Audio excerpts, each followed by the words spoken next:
Hello, strategy game lovers, and welcome to Strategy Gaming Dojo, where we find, learn, and play one more turn of the great strategy games. And today we're going to continue on playing the in-game tutorial for Imperator Rome. And why are we doing that? Well, the fine folks over at Paradox just put out Marius 2.0, their brand new update for this game. It's meant to revamp the game, revitalize the game, restructure the game in some ways, due to some player complaints about certain aspects of it. And so we're going in, figuring this out. I have not played the game really any more than you have. I played maybe 10 hours of the original drop of the game, but the game has changed quite a bit with this new update. Now, they also put out a new DLC with this. We're not worrying about the DLC. It is additive. The real headliner here is the changes to the game itself.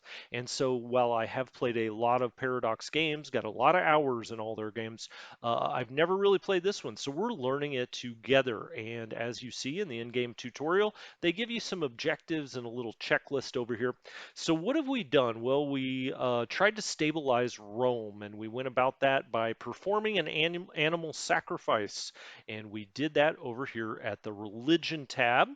Then we invoked a deity, and we figured out when we did that, that also was in the religion tab, that you have four different god slots, I'll call them, and each one of those affects a different part of your culture and society.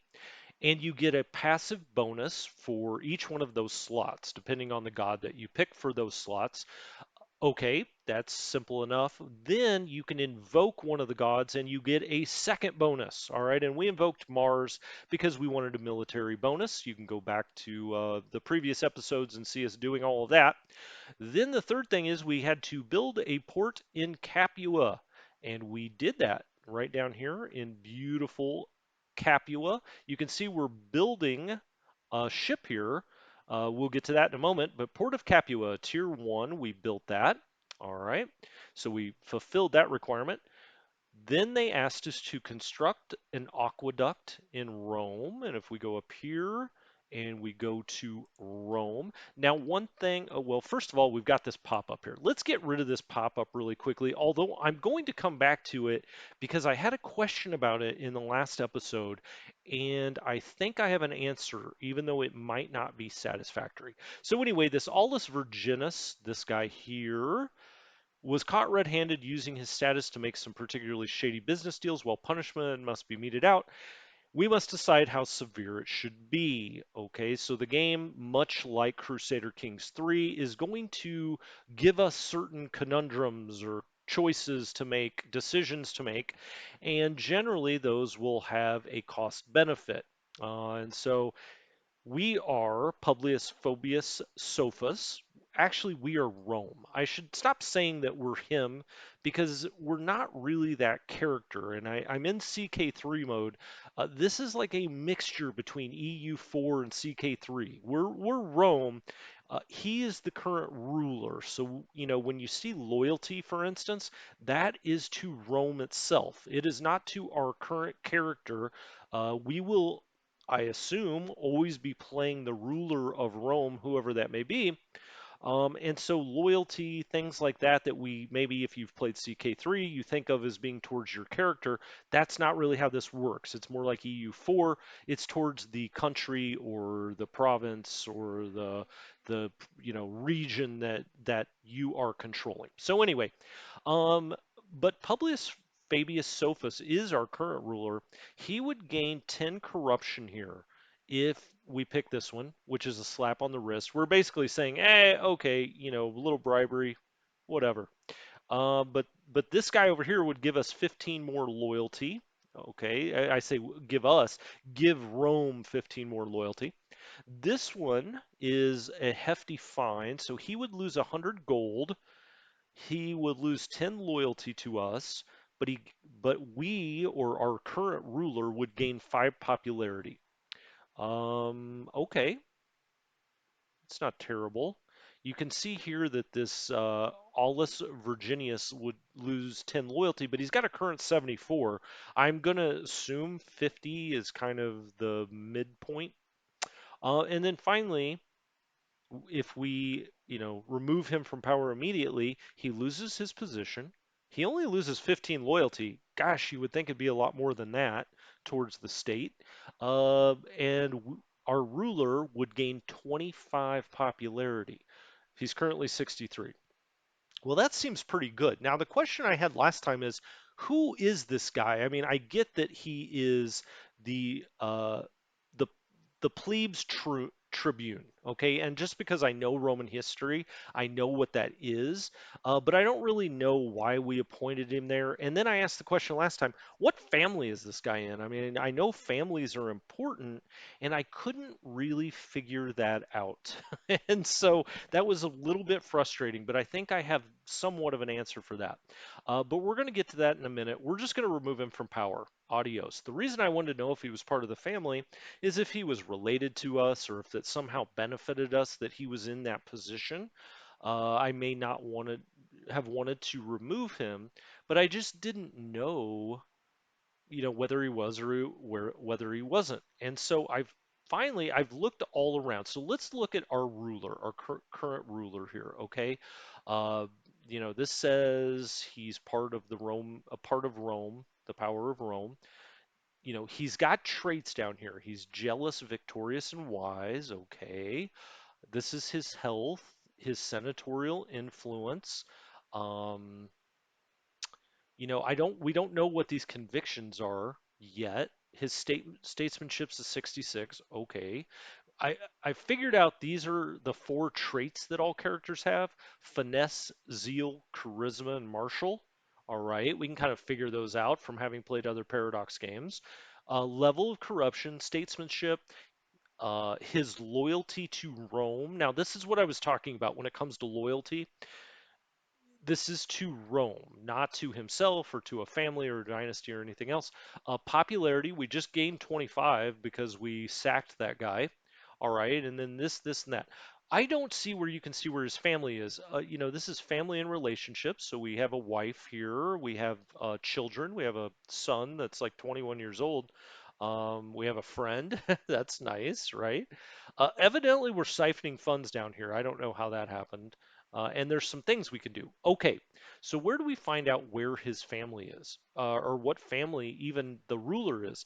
Well, down here we have view all characters, okay? And it says here show families. And when I looked over here, and maybe this is just a remnant of me playing CK3 and thinking of the game that way, but like for instance, that guy we just sacked, he's not in any of these three families, evidently, because I can't find him anywhere. We are the leader or our ruler. I'm going to stop saying we. Our ruler of the Fabii is he's the head of this family as well. And then they've got a whole family here. The Claudii have a family, and the Cornelii have a family. All right, including Lucius Cornelius Cursors, the head of the Cornelii. The Claudii are led by Marcus Claudius Corvus. Okay. We just haven't quite figured out how this works into the game yet, but maybe we will. So let's not dwell. Let's not dwell too much on that. I just dwelled on it. Something else that I kind of figured out is I said last time, how do I just get back to the base map mode, like the just general map mode? And you can see now that I'm on it, and that is the political map mode. All right, and so the one thing I did do offline is I kind of organize these. And how do you do that? It's the settings here, and you can go through the different things that you can put on the map. So for instance, levies here. If you do not want this here, you can right click and it'll go away. If you want it to come back, you left click on it and you drag it over here. All right, that took me a minute or two to figure out, but that's how you do it. But political map mode is the base map mode. This is everything that Rome controls. All right. So now I think we've got our minds a little bit set. I say we. I have my mind a little bit set, right? So construct an aqueduct. We've done that. Have 15 ships. Well, we already had 10, and we started building five more ships down here at Capua. Because we need to get 15, so we had to build five more. Now you'll see we have the final one here is building. It will be done September 22nd, 452. All right. And if we go into the port of Capua, if we go there, if we go here, this building queues have kind of, I'm not sure that they're particularly well, thought out here. Oh, that's another thing I did want to point out when it comes to the map modes as well, is that down here is the region that you have currently selected. So we have selected Capua. When we select Capua, it lights up the entire province. So you can see the entire province. The province is up here. So this is like the dividing line. So this is the all of the info about the province. This is all of the info about the particular region you have selected. So if we select on Neapolis, for instance, you see here Campania stays the same because they're in the same province, and then it just shows you what's happening at Neapolis. Same with Nola, right? It stays Campania. But if we go up here to Rome, then it will flip over to Latium, and then show everything about Rome down here below this divider. And so the top is always the province. You can also minimize that if you wish. Okay, let's jump back in here. Have 15 ships. Let's just go ahead. Let's slow this down a little bit. I still think it's hilarious that the tooltip here covers up what you're trying to see, how fast it's going. Let's go down to 2, okay? And we'll start the time, and let's try to get this ship built, this final ship, so that we have 15 ships. Now, we'll probably get a pop-up before that happens. Ooh, this is not fast enough. Let's speed it up 1. We need to get to what, September? Okay, let's speed this up and get our other ship, and maybe we'll get some kind of advantage for that.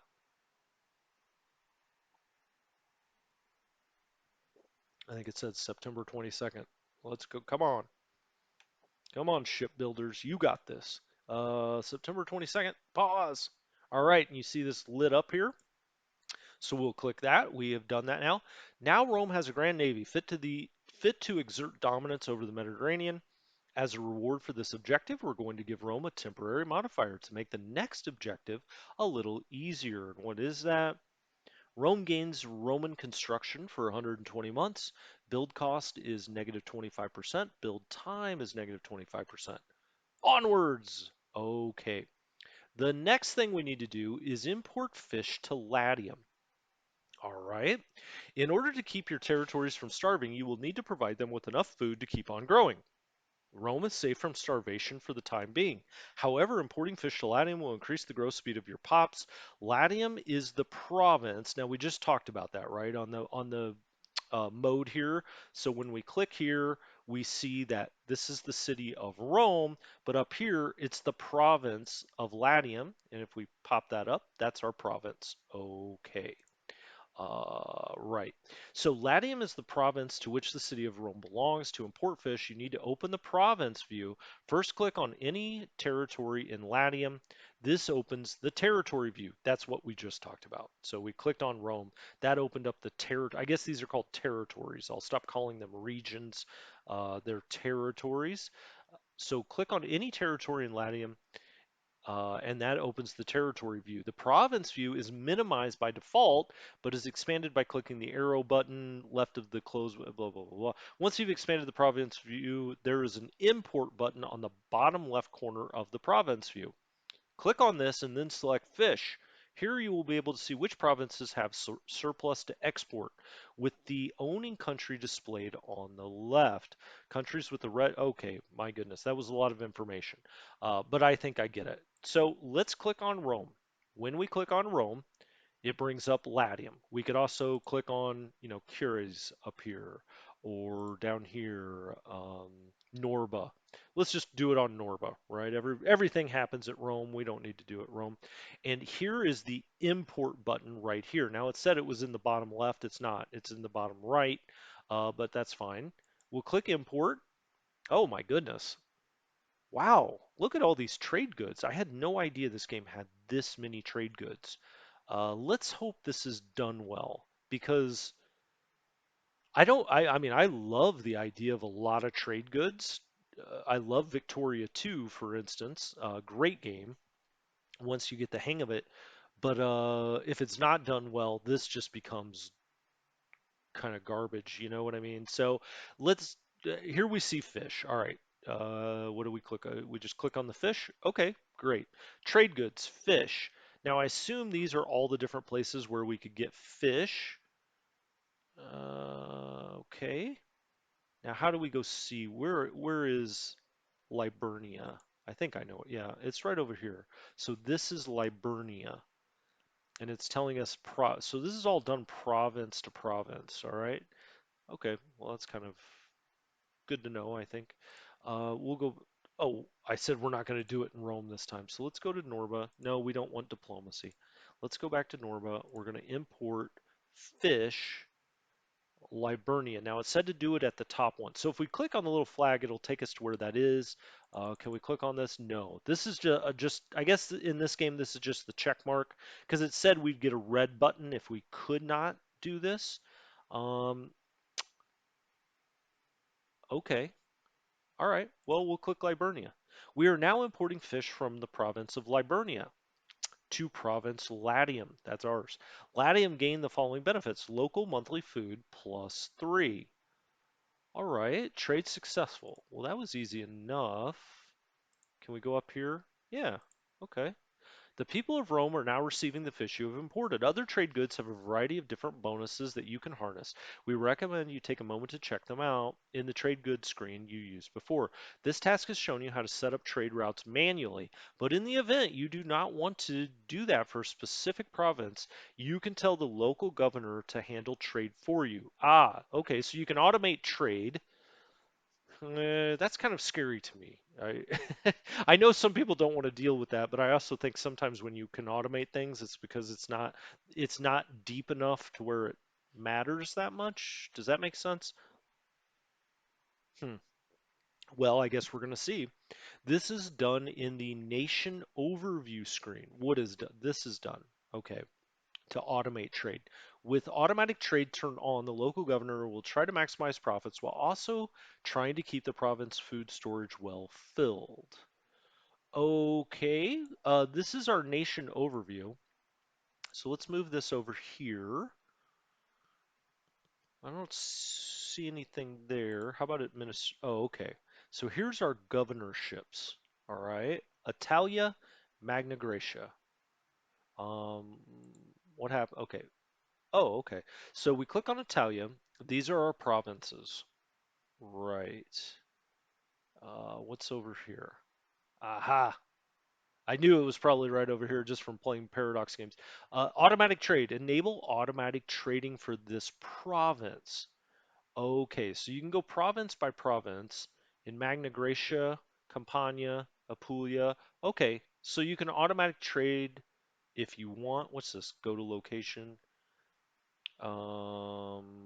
These are policies. Okay, we haven't gotten there yet. Release subject. Make Campania into a client state. Okay, I'm just kind of looking around. Oh, I see. And now this shows all of our provinces. Got it. So we have, two governors here. We're this governor. I say we. Should stop saying that. Guy is our ruler. So we're right now playing him, sort of, right? But really we're playing Rome. Um, and then this is a governor here, Corvus. Okay, okay. Just kind of getting a feel of it. Well, we're not going to automate trade, so we shall proceed. One thing that I did want to, my consular stability is increased. This is due to your last action. Right, okay. Oh, right, okay. We're up to 84 in stability. We're losing a little bit each month for whatever reasons. I'm not going to go figure that out. Let's do that again. What do I mean by that? Let's go back to import. So all of these different things, we have food, strategic resources, nobles. Oh, okay. So this is like papyrus or papyrus, if you would rather. Marble cloth. Okay. Citizens, things the citizens want. Freeman. Well, this is very interesting. If they can pull this off, and then down here it says current imports. All right. We are importing fish. Now, oh, look at this. So over here by the import button, it says 1 of 8. Huh. So I'm going to go out on a wild limb here and say that we can set up buying this stuff like 8 different things. I know that sounds crazy, but that's where I'm going to go with that. Um, let's just do something for fun. I don't, who knows? I don't know what what's important right now. How about some wine? Let's let our people, have some fun. Do we see any red I wanted to see one with red buttons. Can we not get any from Campania? I mean, there's nothing there. Can we get it? Well, let's find out. I guess we can. Okay. Hey, we're getting wine. Now it says 2 of 8. I was right. Fish from Liburnia, wine from Campania. Okay. We don't have anything in fish right. Oh, these must be the really important ones. What are they? Cloth, wine. Whoa, we were already +4 wine. I probably should have known that in Italy. My gosh, we've got plenty of wine. Why are we importing it? Salt, wood, iron, horses, grain, and fish. Like I said, I'm going to go out on a wild limb and say these are the important, the really important ones. What's this? Make religious endowments. Okay, whatever. We're going down rabbit holes here. Let's get back over here. So we've imported fish from Latium. Now let's raise all levies. Oh, we're going to go to war, huh?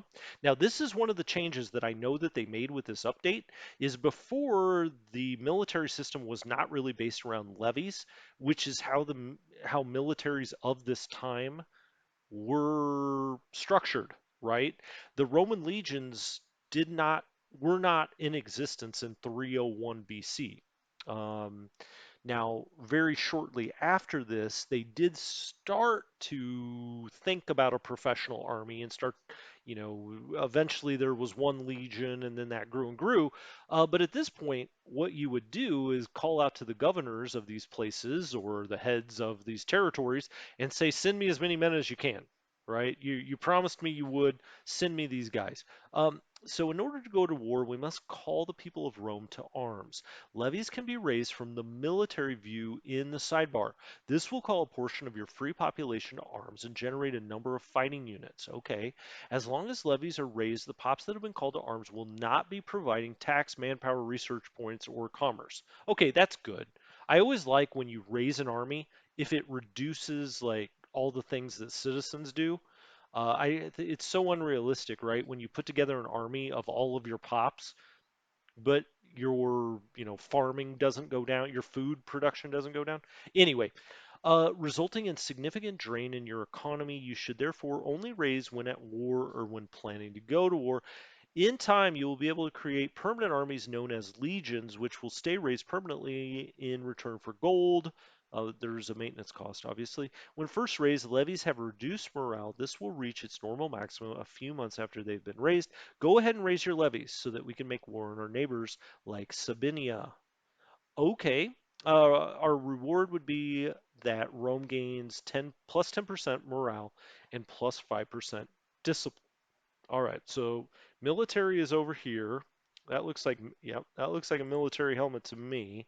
Now we've got what appear to be traditions that are all locked, so that'll be interesting. Always like traditions and tech trees, that kind of thing. Legions when the correct laws have been enabled. All right. Levies. Here's what we're trying to do. And it says here, raise all levies. Right below that, disband. Oh, this tells us levies are raised from governorships and are composed of subunits appropriate to the culture of the pops within them. A governorship with a large Scythian population, for example, might raise a significant number of cavalry units. Okay, that makes sense. All right, so the local population will kind of make up what kind of subunits you get. I like that. You differentiate a little bit depending on where you're raising units. Levies can only be raised from integrated cultures. Oh, we don't know what that is really. I see here that they have similar cultural rights and primary culture of their country, but each integrated culture will reduce the happiness of the primary culture and all other integrated. Huh? Whatever. I'm not gonna. We'll figure that out later. Levy size multiplier, Roman heritage is plus 2.5%, default 7.5, Servian levy, I don't know what that is, but we can't go down too many rabbit holes. Let's just do what they tell us to do. Raise levies. Aha! Here we go. Now it looks like our ruler here, Publius Fabius Sophus, will, and that makes sense. He's the consul. He will be our general. I believe, if I remember right, yeah, he's got a 7 military skill. If you look down there in the bottom right of his card, uh, from the best I can tell, this is based on 10, 1 to 10. I haven't seen anything over a 10 for a character. So he's a 7. All right. I don't really know what that does, but that's fine. It looks like we get 33 units. All right. So we've raised 33 of 33. What is 7? What does that mean? The 7, oh, this is his martial ability, is due to base plus 7. That represents his character's ability to fight and lead troops. Characters with high martial skills make excellent general. Okay, that makes sense. We have, oh, supply train. All right. Light infantry. They can assault. Now, we know nothing about the warfare, so all right. Okay, that's a lot of information. Light cavalry and heavy infantry. Okay, so it seems like we have 8 heavy infantry, 17 light infantry, 5 cavalry, and some supply. Excellent. And that was from Italia. Now down here at Magna Graecia, which is one of our provinces, we're getting 0 of 4, so we could be getting these, but the governor of this governorship is too disloyal to raise a levy. Well, really? Interesting. Okay. So Marcus Claudius Corvus is not, and we see over there where the hand is, his loyalty to Rome is a 24. Well, I'm sure that's something we're going to have to deal with. My goodness. Total base income lost, base tax, local manpower, and research points. All right, so we're losing quite a bit. Now, this is an interesting development. We'll be getting back to that, I'm sure. Okay, we did it. We raised our levies. Are they here? Yeah, they are here. 16,500 men. Wow, that was a pretty big army for 301 BC for sure. Let's go over here. Raise levies. We did it. All right, excellent. Now Rome has an army befitting her stature. It is time we make use of our newfound strength by declaring a war on one of her neighbors. Over the course of gameplay, you will see events such as this pop up from time to time. The various options will often include interesting effects or choices. If you hold your mouse over the option button at the bottom of this window, you will see that your army will benefit from a combat modifier as a reward for completing this objective. Okay, so that gave us Roma Invicta. So the morale of our armies goes up 10%, and their discipline goes up 5%. I agree. Splendid. And with that, I think I'm going to call it stop to the third episode. I will be right back with you, and I will get a fourth episode up very quickly because evidently we're going to go conquer Sabinia, the Sabines, and so that'll be fun. And then it looks like we're going to purchase an invention, finish off the Samnites. Wow, that sounds foreboding. Relations, destroy, conquer. A lot of warfare down here. Well, it is the Romans, my friends. All right. So thank you guys so much for joining me. I hope you enjoyed this. I hope you're learning something. I know I'm certainly learning something and enjoying it. So that's half the battle, right? I will come back and talk to you and get this next episode up very quickly. Until next time, this is Strategy Gaming Dojo, and I will